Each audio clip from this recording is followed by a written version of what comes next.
विश्व के महान शास्त्रा सम्यक संबुद्ध को सादर नमन। प्रबुद्ध उपासक उपासिकाओं, आज हम चर्चा करेंगे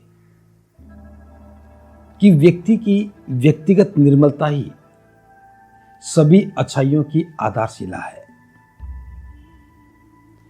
इस बात को समझना और जानना नितांत आवश्यक है कि किसी भी व्यक्ति की व्यक्तिगत निर्मलता उसके जीवन की सभी अच्छाइयों की आधारशिला है। आधारशिला क्यों है? क्योंकि जब भी हम कोई काम करते हैं, जब भी कोई कार्य किया जाता है, तो उस समय हमारी मन की स्थिति क्या है, ये इसी बात पर निर्भर करता है। अगर हमारा मन, हमारा चित्त निर्मल है, तो निर्मल चित्त हमेशा कुशल कर्मों का ही संपादन करता है, और यदि हमारा चित्त निर्मल नहीं है, तब हम अकुशल कर्म करने लगते हैं। यहां इस बात को समझना चाहिए कि जैसे किसी व्यक्ति में लोभ है, द्वेष की भावना है, किसी से नफरत करता है, वह दुराचार भी करता है, कटु बोलता है, नशा करता है, या किसी आसक्ति से बंधा है, मोह में फंसा है। अब ये व्यक्ति की व्यक्तिगत दुर्बलताएं हैं, और ये व्यक्तिगत दुर्बलताएं हमारे मन को कमजोर करती हैं, किसी भी व्यक्ति का चारित्रिक पतन करती हैं। और जब व्यक्ति का चारित्रिक पतन हो जाता है, उस अवस्था में उसका मनोबल टूट जाता है, या यूं कहे कि वह निराशा की ओर जाने लगता है। टूटे हुए मनोबल से कोई भी व्यक्ति अपने मन को प्रसन्नचित नहीं रखता। निराशा का पैदा हो जाना चित्त की निर्मलता का टूट जाना है। और जब व्यक्ति व्यक्तिगत दुर्बलताओं का शिकार होता है, तब वह कभी भी कुशल कर्मों का संपादन नहीं कर सकता। इन व्यक्तिगत दुर्बलताओं पर विजय पाई जा सकती है। इसके लिए तथागत ने निर्मलता के पथ का मार्ग प्रशस्त किया है। हमें शीलवान बनना चाहिए और शीलों का पालन करना चाहिए। जो व्यक्ति निरंतर शीलों का पालन करता है, वह अपने चित्त की निर्मलता को बनाए रखता है और कुशल कर्मों का संपादन करता है। तो ये बात समझ में आ जानी चाहिए कि किसी भी व्यक्ति की जब तक चित्त की निर्मलता नहीं है, तो वह कोई भी जन कल्याण का काम नहीं कर सकता। जन कल्याण का काम करना है तो उसके लिए व्यक्तिगत निर्मलता का होना नितांत आवश्यक है। लेकिन हम देखते हैं, व्यक्ति बात तो जन कल्याण की करता है, समाज का भला करना चाहता है, समाज का उत्थान करना चाहता है, लेकिन वह कभी भी व्यक्तिगत निर्मलता की बात नहीं करता। और बिना व्यक्तिगत निर्मलता को स्थापित किए हम कोई भी कुशल कर्म, अच्छा कर्म नहीं कर सकते। तो ये बात अति महत्वपूर्ण है। अगर व्यक्ति जीवन में अच्छाइयाँ पैदा करना चाहता है, लोगों के कल्याण के लिए अच्छाइयों का मार्ग प्रशस्त करना चाहता है, तो उसे व्यक्तिगत निर्मलता का अभ्यास करना चाहिए। दूसरी बात, कई बार व्यक्ति किसी को गुलाम बना लेता है, किसी को अपना दास बना लेता है। कभी कोई अपमान करता है, किसी को प्रताड़ित करता है, किसी को दुख देता है, बुरा बोलता है। अब ये व्यक्ति के दोष हैं, इनसे बाहर कैसे निकला जाए? इससे बाहर निकलने के लिए तथागत ने अष्टांगिक मार्ग का हमें उपदेश दिया। अष्टांगिक मार्ग का अभ्यास करने से जो हमारा अन्यायपूर्ण व्यवहार है, इसे बचा जा सकता है। यह हमारे व्यक्तिगत आचरण का दोष है, और व्यक्तिगत आचरण के दोष को दूर करने के लिए हमें अष्टांगिक मार्ग का पालन करना चाहिए। अष्टांगिक मार्ग में 8 बातें हैं: सम्यक दृष्टि, सम्यक संकल्प, सम्यक वाणी, सम्यक व्यवहार, सम्यक आजीविका, सम्यक व्यायाम, सम्यक स्मृति और सम्यक समाधि। इन 8 बिंदुओं पर जब व्यक्ति अभ्यास करता है, तो उसका सदाचरण विकसित होता है, आचरण सुंदर बनता है, और आचरण अच्छा होना ही व्यक्ति की व्यक्तिगत निर्मलता है, तो अष्टांगिक मार्ग का अभ्यास भी हमें व्यक्तिगत निर्मलता में सहायता प्रदान करता है। व्यक्तिगत निर्मलता की जब हम बात करते हैं, सदाचरण की बात करते हैं, तब हमें समझना भी चाहिए कि जीवन के कुछ अच्छे गुण हैं, जीवन की कुछ पारंगतताएं हैं जो हमारी समझ में आनी चाहिए। व्यक्ति के अच्छे गुण क्या हैं कि कोई व्यक्ति चोरी नहीं करता है, ईमानदारी का जीवन जीता है। कोई व्यक्ति हिंसा नहीं करता है, वह करुणा और मैत्री का जीवन जीता है। कोई व्यक्ति दुराचार नहीं करता है, वह चरित्रवान बनता है। कोई व्यक्ति किसी को बुरा नहीं कहता है, चुगली नहीं करता है, कठोर वचन नहीं कहता है, प्रिय वचन बोलता है। कोई व्यक्ति किसी प्रकार का नशा नहीं करता है। ये व्यक्ति के गुण हैं। इन गुणों की पारंगतता चित्त की निर्मलता में सहायक है। तो पारंगतता के लिए हम पारमिताओं को थोड़ा समझने की कोशिश करते हैं कि जब व्यक्ति के मन में कल्याण की भावना पैदा होती है, तब उसकी दान पारमिता शुरू होती है। दान देने का स्वभाव बनता है। और दान देना क्यों आवश्यक है? क्योंकि तथागत ने कहा है कि मेरे धम्म का उद्देश्य लोगों के दुखों को दूर करके उन्हें सुख का मार्ग प्रशस्त करना है। अब जब हम देखते हैं, दुखों की बात करते हैं, अपने दुखों से बाहर निकलने के बाद, अपने चित्त की निर्मलता के बाद, जब हम दूसरे लोगों को देखते हैं कि वो दरिद्र हैं और दरिद्रता में फंसे हैं, जब हमारे मन में उनके कल्याण की भावना पैदा होती है और हम चाहते हैं कि मैं दरिद्र लोगों का कल्याण करूं, मैं गरीब लोगों का उत्थान करूं, तो उनके उत्थान के लिए धन की आवश्यकता होती है। बिना धन के उनका कल्याण नहीं हो सकता, क्योंकि निर्धनता ही उनका कष्ट है, उनका दुख है। तो निर्धनता से दूर निकलने के लिए, निर्धनता से बाहर निकालने के लिए हमें दान देना है। इस दान की भावना से दान दिया जाता है। जब हम देखते हैं दान के बाद, जब हम दान में पारंगत होने लगते हैं, तब हम देखते हैं कि कोई व्यक्ति दरिद्र तो है, लेकिन वह अभाव में भी है, वह बीमार है, दुखी है, पीड़ित है, उसका जीवन यापन बड़ा मुश्किल हो रहा है। ऐसे में हमारे मन में करुणा की भावना पैदा होती है। हम उसकी दरिद्रता को देख करके, उसके कष्टों को देख करके हमारे मन में भाव पैदा होता है कि मैं उसके कष्टों को दूर करने में सहायक बनूं। तब हम दान देते हैं। और ये दान पारमिता, ये दान का भाव उसमें सहायता का भाव पैदा करता है और वह व्यक्ति दरिद्रता से बाहर निकलने लगता है और हम दरिद्रता से बाहर निकलने लगते हैं। जो हम दान देते हैं यह उसके कल्याण में काम आता है। लेकिन यहाँ एक बात जानना बहुत जरूरी है। दान देना कल्याण की भावना है, दान देना करुणा की भावना है। दान देने का अर्थ है हमने किसी के कल्याण के लिए, उसके उत्थान के लिए, उसकी समस्याओं के निराकरण के लिए उसे एक सहारा दिया। लेकिन तथागत ने कहा दान भी प्रज्ञा में स्थित होकर के देना चाहिए। दान देने वाला व्यक्ति यदि प्रज्ञा में नहीं है, दान देने वाले व्यक्ति का चित्त अगर निर्मल नहीं है, तो वह भ्रांतियां पैदा करने में सहायक होगा। दान देने के बाद उसके मन में तरह तरह की भ्रांतियां पैदा हो जाएंगी। कई बार दान देने के बाद व्यक्ति में अहंकार पैदा हो जाता है कि मैंने जो दान दिया है ये तो बड़ा अनुपम काम कर लिया, मैंने जो दान दिया है ये तो बड़ा महान काम हो गया, अब लोगों को मेरा सम्मान करना चाहिए, लोग मुझे आदर सत्कार से बुलाने चाहिए, हर बार मुझे ही सम्मान मिलना चाहिए, जिसको मैंने दान दिया है उसका अध्यक्ष भी मैं ही बनूं, वहाँ जो भी काम हो हर बात की सूचना मुझे होनी चाहिए, हर बात का निर्णय लेने से पूर्व मेरा परामर्श होना चाहिए।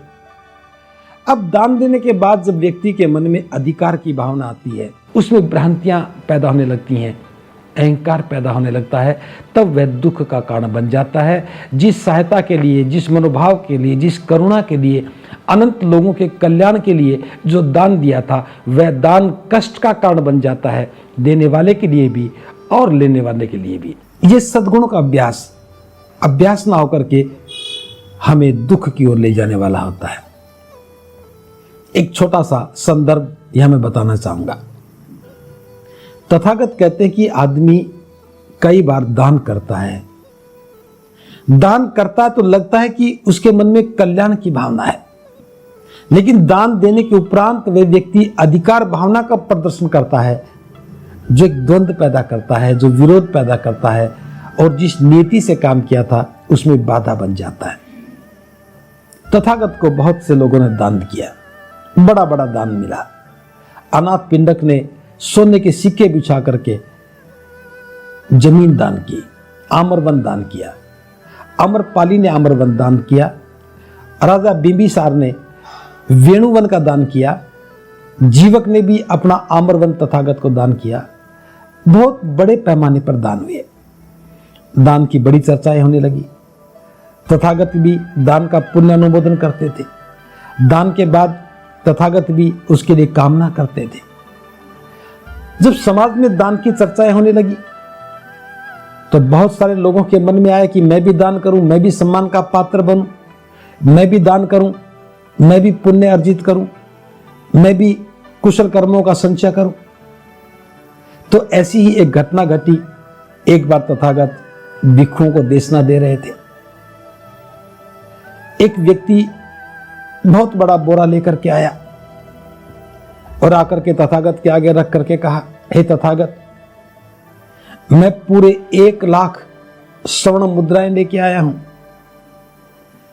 इस बोरे में 1,00,000 स्वर्ण मुद्राएं हैं और ये मैं तथागत को दान कर रहा हूं। हे तथागत, मेरा दान स्वीकार करें।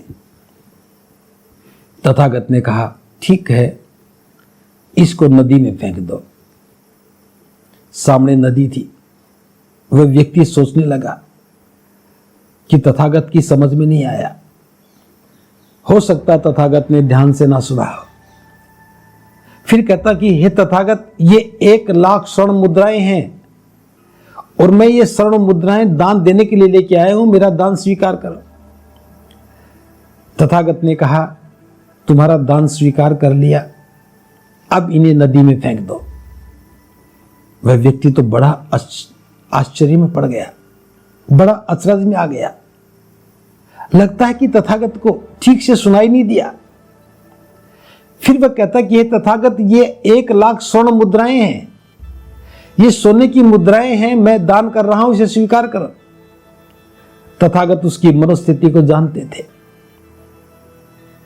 तथागत ने कहा, हां, मैंने ठीक से सुन लिया है, तुम 1,00,000 स्वर्ण मुद्राएं तथागत को दान कर रहे हो, तुम्हारा दान स्वीकार कर लिया है। अब ऐसा करो, इन स्वर्ण मुद्राओं को नदी में फेंक दो। अब तो कोई प्रयोजन नहीं था। उस व्यक्ति ने सोचा कि अब क्या किया जाए। तथागत ने सुना भी है, तथागत की समझ में भी आया है, मेरे को सुना भी दिया है। अब तो उसने बोरा उठाया, नदी के किनारे पर चला गया, उसमें से एक स्वर्ण मुद्रा निकाली और कहा कि मैंने तथागत को 1,00,000 स्वर्ण मुद्राएं दान दी हैं, और उसको नदी में फेंक दिया। फिर दूसरी निकाली कि मैंने तथागत को 1,00,000 स्वर्ण मुद्राएं दी हैं। फिर तीसरी निकाली, कहा ये तीसरी स्वर्ण मुद्रा है, मैंने तथागत को 1,00,000 स्वर्ण मुद्राएं दी हैं। ऐसे एक एक निकालता रहा, बोलता रहा, डालने लगा। तथागत भिक्षुओं को कहते हैं, भिक्षु देखो उस व्यक्ति को, दान तो दे रहा है, दान तो कर चुका है, लेकिन दान करने के बाद भी उस दान से उसका मोह भंग नहीं हुआ है, उसका अधिकार खत्म नहीं हुआ है। तो कई बार हम दान देते हैं लेकिन अधिकार नहीं छोड़ते हैं। दान देकर के अगर अधिकार को बनाए रखा तो वह दान कष्टकारी होगा। बहुत से लोग हैं जन कल्याण के लिए, लोगों के हित के लिए, लोगों के उत्थान के लिए दान तो देते हैं, लेकिन अधिकार भावना के साथ देते हैं। जो मैं दान कर रहा हूं इसका खर्च भी मैं ही करूंगा, जो मैं दान कर रहा हूं इसका स्वामी भी मैं ही रहूंगा, जो मैं दान कर रहा हूं इसका जो खर्च है, इसका इस्तेमाल है, मेरे बिना नहीं होना चाहिए। जिस व्यक्ति के लिए होना चाहिए उसकी अनुमति मुझसे लेनी चाहिए। तो सद्गुणों की जब हम बात करते हैं, दान पारमिता व्यक्ति का सद्गुण है। बिना प्रज्ञा के जब व्यक्ति दान करता है, बिना प्रज्ञा के जब व्यक्ति दान स्वीकार करता है, तो वह भ्रांतियों को जन्म देता है। इसलिए तथागत ने कहा, दान एक सद्गुण है, लेकिन प्रज्ञा के साथ उसका अभ्यास करना चाहिए, और प्रज्ञा के अभ्यास के बाद ही दान का महत्व और अधिक बढ़ जाता है। अब मैं दूसरी बात करता हूं। कोई व्यक्ति जब दान करता है तो दान अनायास नहीं करता। उसके चित्त की निर्मलता है, वह अपने चित्त की निर्मलता को देखता है और सामने देखता है कि अमुक व्यक्ति दरिद्र है, वह अभाव में है, वह दुखी है और दुख के कारण उसका जीवन दुभर हो गया। तो वहां उसके मन में करुणा की भावना पैदा होती है। करुणा की भावना उसमें सहायता करने का भाव पैदा करती है और व्यक्ति सहायता का भाव से लग जाता है। लेकिन ध्यान रखना चाहिए, जब हम अपनी करुणा के साथ किसी का कल्याण करते हैं तो हमारे अंदर किसी प्रकार की स्वार्थ भावना नहीं होनी चाहिए। किसी की सहायता भी करें तो निस्वार्थ भावना से, और मन जब हमारा निस्वार्थ भावना में पारंगत हो जाता है और हम करुणा भावना के साथ सहायता करने लगते हैं, तो ये हमारा नैष्कर्म्य का अभ्यास है, नैष्कर्म्य की भावना का अभ्यास बनता है। तो ये सद्गुणों में और अधिक वृद्धि में सहायक होता है। लेकिन तथागत इसे भी आगे जाने के लिए कहते हैं। तथागत कहते हैं कि करुणा करते समय, करुणा का काम करते समय, किसी की सहायता करते समय ये भाव निरंतर बना रहे और हमारे मन में लेश मात्र भी लोभ पैदा ना हो। निस्वार्थ था, ठीक था, लेकिन निस्वार्थ रहते हुए लोभ की भावना पैदा नहीं होनी चाहिए। जो ही हमारे मन में लोभ पैदा होगा, हमारी प्रज्ञा टूटेगी और प्रज्ञा के टूटते ही चित्त की निर्मलता टूट जाएगी, और चित्त की निर्मलता के टूटते ही जब भी हम किसी की सहायता करेंगे, हमारा लोभ हमारे सामने खड़ा होगा। आपने देखा होगा कि कुछ व्यक्ति जन कल्याण का काम तो करना चाहते हैं, लेकिन अपना चेहरा सामने रखते हैं। उनका लक्ष्य जन कल्याण था, उनका लक्ष्य लोगों की सहायता करना था, दुखी लोगों की सेवा करना था, लेकिन दुखी लोगों की सेवा करते करते उसके चेहरे की पहचान हो जाए, लोग उसे पहचानने लगे और वह पहचान उसे चुनाव में काम आने लगे, वह पहचान उसके सम्मान में वृद्धि का सहायक बन जाए, वह पहचान उसकी ख्याति को स्थापित करने का सहारा बन जाए। और इस प्रकार से जब व्यक्ति काम करता है तो उसकी चित्त की निर्मलता टूट जाती है, उसकी चित्त पर धब्बे आ जाते हैं, और कभी भी वो करुणा की भावना के साथ दान नहीं कर सकता, दूसरों का कल्याण नहीं कर सकता। इसी का संदर्भ समझाते हुए मैं एक बात कहना चाहता हूं। बहुत सुंदर घटना है, तथागत ने इसका जिक्र किया। एक विदेशी का नाम की महिला थी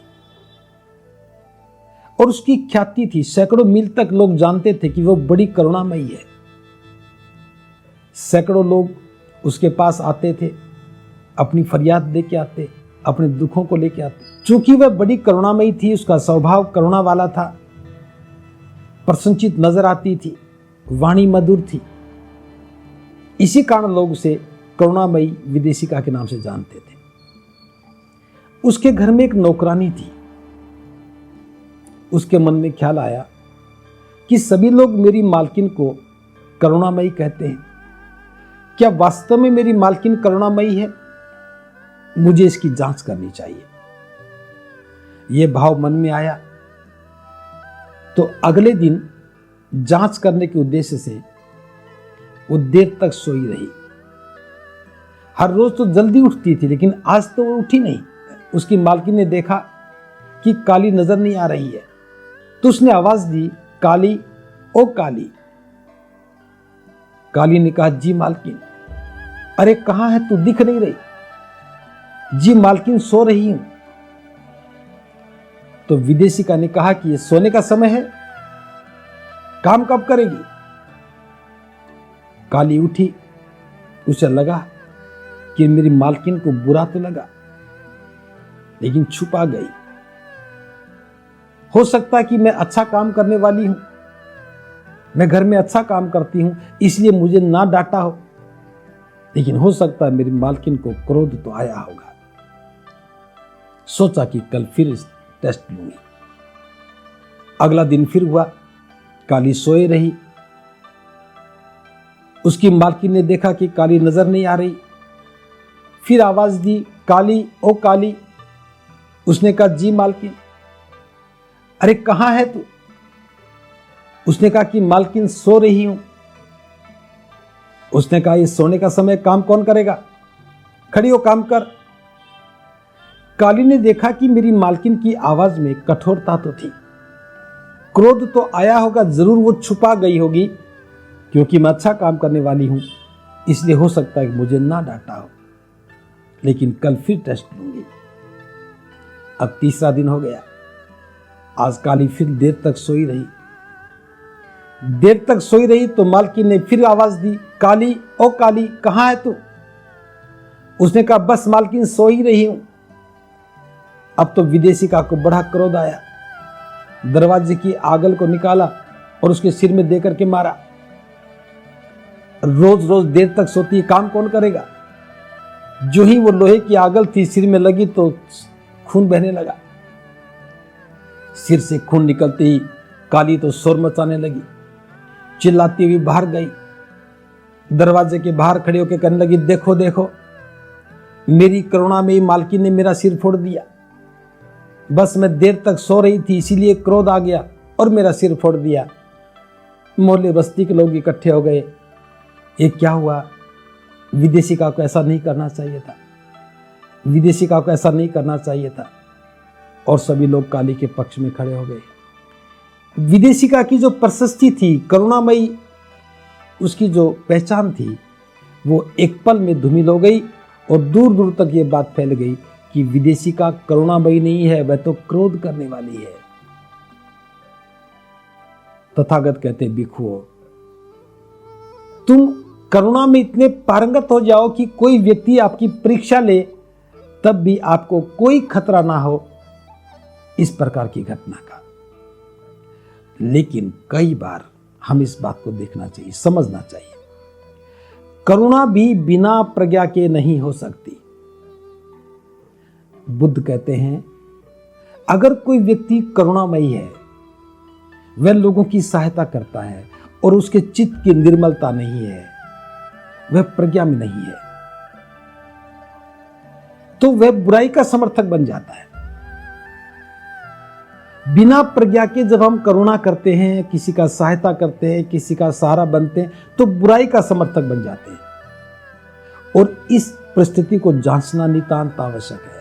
कई बार लोग किसी कारणवश, परिस्थितिवश, दयावश, करुणा की भावना के साथ किसी का पक्ष ले लेते हैं और वो सच्चाई को जानते नहीं है, वो सच्चाई का अवलोकन नहीं करते हैं, वो बिल्कुल नहीं जानते कि कौन सच है कौन झूठा है। लेकिन उनके मन की भावना थी, करुणा की भावना थी, दया की भावना थी, और वो पक्ष लेके खड़े हो गए और अनजाने में वो बुराई का भी समर्थन करने लग जाते हैं।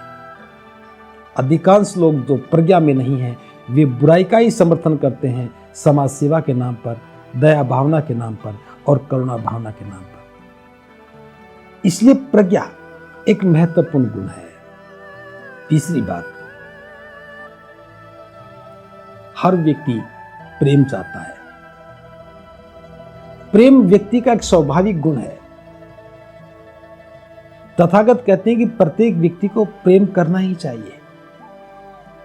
लेकिन प्रेम के बारे में हमारी इतनी अधिक भ्रांति हो गई कि प्रेम चाहते तो हैं लेकिन करते नहीं हैं। हर व्यक्ति को प्रेम चाहिए लेकिन वो किसी को प्रेम दे नहीं सकता है। हमने प्रेम को भी एक सीमाओं में बांध दिया। एक मां अपने बेटे से प्रेम करती है,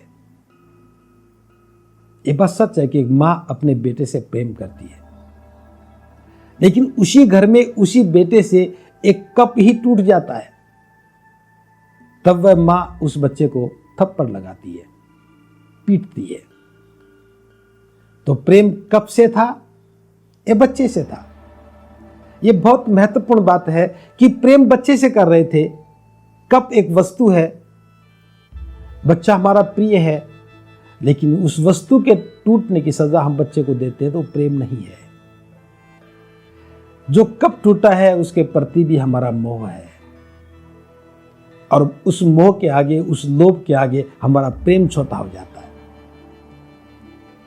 भाई भाई के बीच में प्रेम है, लेकिन जब संपत्ति की बात आती है तो हम लड़ पड़ते हैं। मित्र और मित्र के बीच में प्रेम है, कारोबार करते हैं, लेकिन जब लोभ की बात आती है, लाभ की बात आती है तो संबंध विच्छेद कर देते हैं। एक व्यक्ति कुत्ता पालता है और वो कहता है कि मैं अपने कुत्ते से प्रेम करता हूं। वह अपने ही कुत्ते से प्रेम करता है, दूसरा कोई कुत्ता आ जाए तो डंडे से मारता है। यह प्रेम नहीं है। हमने प्रेम को एक सीमा में बांध दिया। तथागत कहते हैं प्रेम से भी आगे बढ़ करके मैत्री है। मैत्री की कोई सीमा नहीं है। मैत्री असीम है। केवल मनुष्य के लिए नहीं, दुनिया के सभी प्राणियों से जब हम प्रेम करने लगते हैं, ये भाव जो है ये मैत्री है। तो व्यक्ति को अपने प्रेम की सीमाओं को विस्तार देना चाहिए, और विस्तार भी इतना कि दुनिया के सारे प्राणी हमें प्रिय लगने लगे। हमारे मन में उन सबके प्रति दया भावना हो, करुणा की भावना हो। इसलिए मैत्री का अभ्यास करना चाहिए। और मैत्री कभी भी पक्षपातपूर्ण नहीं हो सकती। प्रेम अगर पक्षपात करता है तो वह प्रेम नहीं है। करुणा अगर पक्षपातपूर्ण है तो वह करुणा नहीं है। मैत्री अगर पक्षपातपूर्ण है तो वह मैत्री नहीं है। इसलिए व्यक्ति को बड़ी सजगता के साथ प्रज्ञा में स्थापित रहना चाहिए, चित्त को निर्मल बनाए रखना चाहिए। तो जो भी हमारा सद्गुण है, जो भी जीवन का सद्गुण है, हमें उस सद्गुण को हमेशा प्रज्ञा की कसौटी पर कसना चाहिए। तो यहां सबसे महत्वपूर्ण बात यह है, जीवन की निर्मलता के लिए प्रज्ञा एक कसौटी है।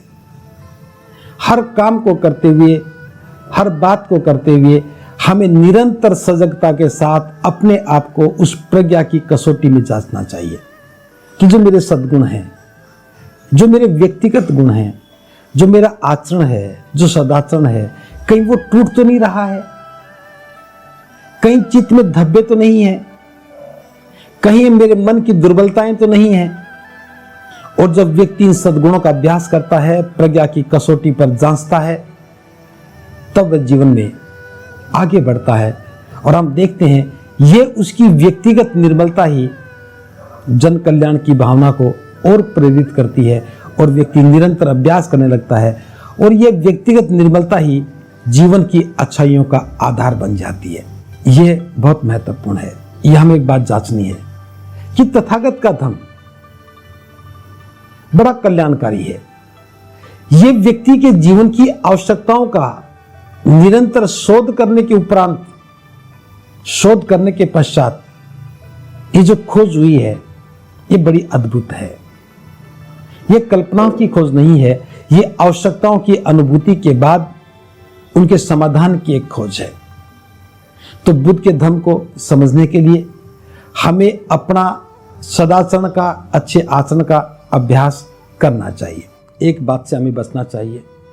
कुछ लोग कहते हैं कि तथागत का धर्म तो निराशावादी है। वे इसे आज भी धर्म ही मानते हैं। वो धम्म को नहीं समझ पा रहे, धम्म और धम्म के अंतर को नहीं समझ पाते। तो हमें इस बात को समझना चाहिए, जब तथागत के धम्म की बात करें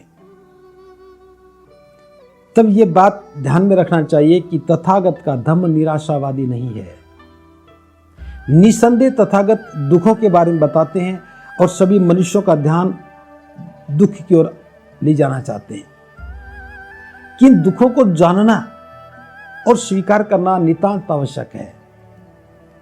जब ये बात हम देखते हैं, दुखों को देखने लगते हैं और जानने लगते हैं, तब यहां आशा भी पैदा होती है। आशा पैदा होती है कि इन दुखों से छुटकारा पाने का मार्ग भी है, और यही एक उद्देश्य है। तो बुद्ध कहते हैं कि मेरे धम्म में जब मैं लोगों का दुखों की ओर ध्यान आकर्षित कर रहा हूं, इसका अर्थ यह है कि वे अपने दुख को जानें और इसे स्वीकार करें और इन दुखों से मुक्ति के मार्ग को अपना सकें और उनके जीवन के दुख दूर हो जाएं। तो जो मैंने ये धम्म खोजा है उसमें निराशा नहीं है, अपितु निराशा के स्थान पर आशा और उद्देश्य निहित है। मेरे इस उद्देश्य में आशा भी है और उद्देश्य भी है।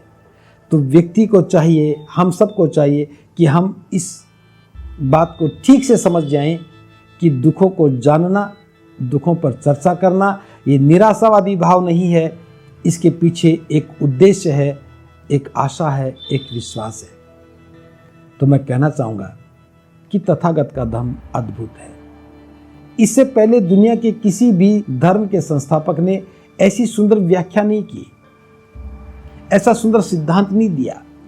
यहां कुछ भी कल्पना नहीं है, कोई दिव्य शक्ति से बंधी हुई ताकत नहीं है, कोई चमत्कार नहीं है।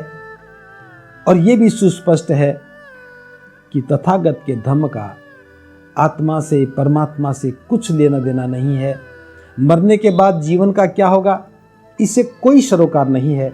इस प्रकार की चर्चाओं से हमें अपने आप को दूर रखना चाहिए।